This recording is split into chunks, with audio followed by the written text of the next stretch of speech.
Jadi pasien saya menanyakan, "Dok, saya kan sakit gula. Ketika saya minum obat terus, apakah aman buat ginjal saya, Dok?" Nah, itu adalah pertanyaan yang sering ditanyakan oleh pasien. Bagaimana jawabannya? Simak di akhir video ya. Oke. Bagi yang belum subscribe, silakan di subscribe, di like, dan ditunggu komennya.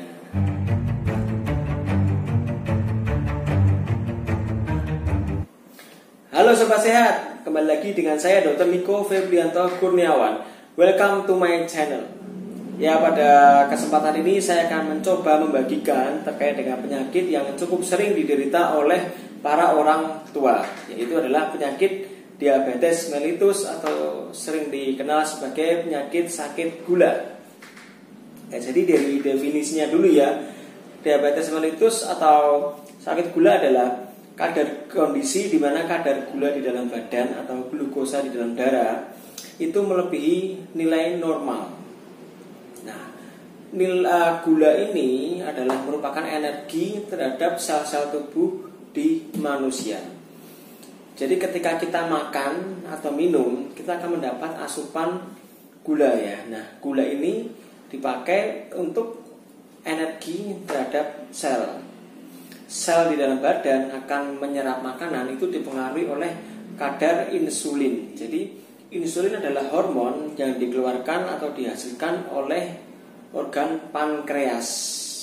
Jadi pankreas itu memiliki fungsi mengeluarkan hormon insulin yang berfungsi untuk membantu penyerapan gula oleh sel-sel badan manusia. Pankreas merupakan organ yang berada letaknya di belakang lambung. Pankreas sendiri sering diidentifikasi memiliki peran penting terhadap penyakit atau penderita diabetes mellitus ini. Kalau kita bicara tipe-tipenya dulu, diabetes dibagi menjadi beberapa tipe. Yang pertama, diabetes tipe pertama. Diabetes tipe pertama ini adalah penyakit autoimun, di mana kekebalan tubuh seseorang akan menghancurkan sel-sel dari pankreas untuk menghasilkan insulin. Sampai saat ini masih belum diketahui penyebabnya apa, mengapa terjadi diabetes tipe 1 atau tipe yang autoimun tersebut. Yang kedua adalah diabetes mellitus tipe 2, yaitu di mana sel-sel di dalam badan itu resisten atau kebal atau kurang sensitif terhadap insulin, sehingga insulin tadi tidak dapat berfungsi dengan baik dalam proses penyerapan gula. Yang ketiga disebut sebagai diabetes gestasional, di mana terjadi pada ibu hamil. Sebelum hamil, seorang ibu tidak memiliki sakit diabetes, tetapi karena hamil, karena terjadi perubahan hormonal, akan menyebabkan peningkatan dari gula darah. Itu disebut sebagai diabetes gestasional. Tetapi ketika nanti sudah melahirkan, sudah selesai melahirkan, kadar gula tersebut akan kembali normal ke kondisi sedia kala sebelum hamil. Lalu untuk gejala diabetes ini seringkali pasien pertama akan merasa mudah haus. Jadi pasien akan selalu mudah haus. Yang kedua adalah mudah terasa lapar. Jadi makannya banyak dan mudah terasa lapar terus. Yang ketiga adalah jadi sering pipis. Jadi terutama pada malam hari. Jadi pasien yang mengalami diabetes akan memiliki gejala mudah atau sering pipis. Yang berikutnya adalah gatal-gatal pada badan. Seringkali penderita diabetes akan merasakan badan-badan terasa gatal. Ya, jadi terasa gatal, muncul bintik-bintik kemerahan atau bintik-bintik kehitaman pada kulit pasien. Yang terakhir yang sering juga terjadi adalah gejala terasa kesemutan pada area ujung-ujung kaki atau ujung-ujung tangannya. Jadi itu adalah gejala yang paling sering terjadi pada penderita diabetes atau sakit gula. Tetapi di samping itu juga banyak terjadi keluhan pasien kadang mudah merasa lemas. Jadi terasa tidak bersemangat, kurang bergairah, terasa lemas. Kemudian berat badan pasien kadang juga semakin lama akan semakin berkurang, padahal makannya juga bertambah. Selain itu kadang beberapa pasien mengeluh pandangannya akan terasa lebih kabur. Ya, jadi melihat seperti tidak jelas, kabur. Dan yang paling sering menjadi ketakutan pasien adalah ketika ada luka itu susah sembuh atau sukar sembuh.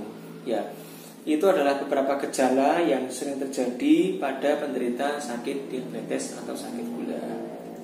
Jadi ada beberapa faktor resiko yang menyebabkan pasien akan mudah menderita sakit diabetes. Yang pertama adalah kelebihan berat badan. Jadi orang yang gemuk atau orang yang obesitas itu akan berpotensi mudah terkena sakit diabetes. Berikutnya adalah memiliki riwayat keturunan gula juga. Jadi ketika seseorang memiliki orang tua memiliki sakit diabetes, itu akan berpotensi menurunkan ke anaknya. Yang ketiga, kurang gerak atau kurang aktivitas. Yang keempat adalah faktor usia. Jadi ketika semakin bertambahnya usia, fungsi pankreas juga akan berkurang fungsinya. Ini juga akan menjadi potensi terjadi penyakit diabetes. Yang berikutnya adalah memiliki sakit darah tinggi atau penyakit dengan kolesterol tinggi. Itu juga akan mempengaruhi potensi terjadinya sakit diabetes. Kemudian untuk pemeriksaan-pemeriksaan yang dapat dilakukan dalam mendiagnosis diabetes itu ada beberapa cara. Yang sering dipakai adalah pemeriksaan gula sewaktu. Gula sewaktu ini memiliki nilai normal, yaitu maksimal adalah 200 nilainya. Ketika di atas 200, ini kita perlu berpikir bahwa pasien tersebut memiliki sakit diabetes. Setelah itu kita harus mengkonfirmasi dengan pemeriksaan gula puasa. Puasa yang dimaksudkan adalah tidak konsumsi makan ataupun minum manis. Jadi selama 8 jam itu pasien harus dipuasakan dari makanan dan tidak boleh minum manis atau minuman berwarna. Minum air putih boleh, jadi yang tidak boleh adalah makanan dan minuman manis selama 8 jam. Dari pemeriksaan puasa tersebut nilai maksimal gulanya adalah 100. Ketika di atas 100, ini dapat menjadi dasar diagnosis seseorang menderita sakit diabetes. Di samping itu kita juga dapat memeriksa pemeriksaan lanjutan, yaitu adalah pemeriksaan 2 jam setelah makan. Jadi ini biasanya urutannya setelah puasa, kemudian pasien disuruh makan, kemudian setelah 2 jam setelah makan, pasien akan dicek kembali gula darahnya. Nilai normalnya maksimal adalah 140. Ketika di atas 140, ini sudah menjadi dasar diagnosis untuk menetapkan seseorang sakit diabetes. Kemudian pemeriksaan lebih lanjut adalah pemeriksaan HbA1c. HbA1c ini adalah kadar gula dalam hemoglobin. Jadi untuk melihat rata-rata gula selama 3 bulan terakhir. Biasanya dipakai untuk kontrol atau melihat kepatuhan obat atau melihat kepatuhan pengobatan pada seorang pasien. Apakah pasien tersebut benar-benar minum obat dengan benar atau hanya menjaga makanannya di saat akan ingin dilakukan pemeriksaan. Karena beberapa pasien itu yang mereka ketika mau cek, misalkan hari Selasa akan dilakukan pemeriksaan gula puasa. Jadi hari Senin itu pasien sangat ketat sekali dalam makanan yang ia konsumsi. Kemudian pas hari Selasanya dicek, itu akan memberikan hasil yang normal.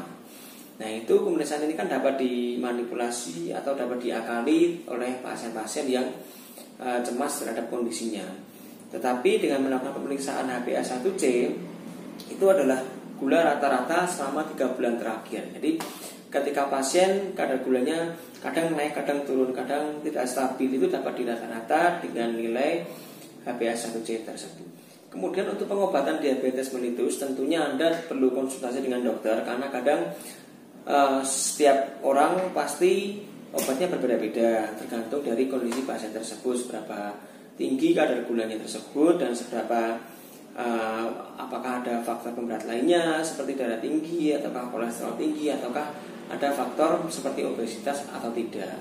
Oleh karena itu untuk obat Anda harus konsultasi dengan dokter ya. Selain obat adalah menjaga pola makan atau pola hidup sehat, yang artinya harus berolahraga minimal 3 kali dalam seminggu atau 2 hari sekali. Itu olahraga minimal setengah jam.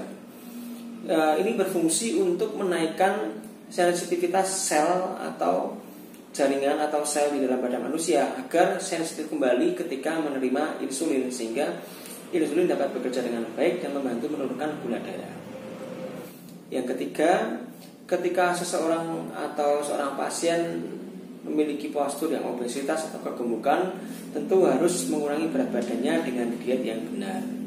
Yang terakhir, ketika Anda memiliki sakit diabetes, Anda rutin memeriksakan gula darah Anda setiap minimal 1 bulan sekali. Ketika Anda memiliki alat sendiri, Anda dapat melakukan setiap hari, itu akan memberikan hasil yang lebih baik. Komplikasi dari penyakit diabetes itu cukup banyak, dan paling sering diabetes akan menyebabkan penyakit sakit ginjal, sakit jantung, dan penyakit demensia atau orang menjadi mudah lupa. Selain itu tadi, komplikasi yang mudah terjadi adalah gangguan pada penglihatan atau mata. Gangguan pada saraf mata yang menyebabkan pandangannya akan mudah kabur dan tidak jelas. Komplikasi berikutnya adalah ketika terjadi luka, biasanya akan susah sembuh. Nah, ketika susah sembuh, dia akan mengakibatkan resiko infeksi yang dapat meluas. Selain itu, komplikasi dapat menyebabkan gejala stroke. Pasien banyak menanyakan apakah saat kita mengonsumsi obat diabetes secara teratur atau rutin dalam jangka panjang, itu apakah dapat merusak ginjal? Karena rata-rata pasien takut ketika mengkonsumsi obat rutin selama terus-menerus sepanjang hidupnya. Terdapat suatu penelitian ketika seorang diabetes, yang satu mengkonsumsi obat gula dengan teratur, yang satu tidak mengkonsumsi obat gula. Dari dua contoh ini, ternyata orang yang mengkonsumsi obat gula secara teratur akan memiliki dampak yang baik terhadap ginjalnya. Artinya ginjal tersebut akan dapat terjaga lebih baik dibandingkan seseorang tidak mengkonsumsi obat gula. Karena yang perlu kita ketahui, ketika kita sakit diabetes atau pasien menderita sakit gula atau diabetes, itu akan mengganggu aliran darah, suplai darah untuk ke organ-organ vital seperti ke ginjal. Oleh karena itu, dalam proses yang lama dan kronis akan menyebabkan kerusakan pada ginjal ketika gula tidak terkontrol. Oleh karena itu, ketika pasien atau saudara atau teman kita ada yang menderita sakit diabetes, kita harus meyakinkan bahwa harus mengkonsumsi obat secara teratur dan tidak boleh takut dalam mengkonsumsinya, karena tidak akan membahayakan atau merusak ginjal ketika gula terkontrol dengan baik. Mungkin cukup sekian informasi yang dapat saya sampaikan. Semoga informasi yang saya berikan dapat bermanfaat ya. Jadi Anda dapat membantu membagikan ke saudara atau teman-teman Anda apabila ada yang sakit diabetes. Anda dapat merekomendasikan video ini untuk dibagikan. Oke sobat sehat, yang belum subscribe tolong di subscribe dan di share ya. Bye bye.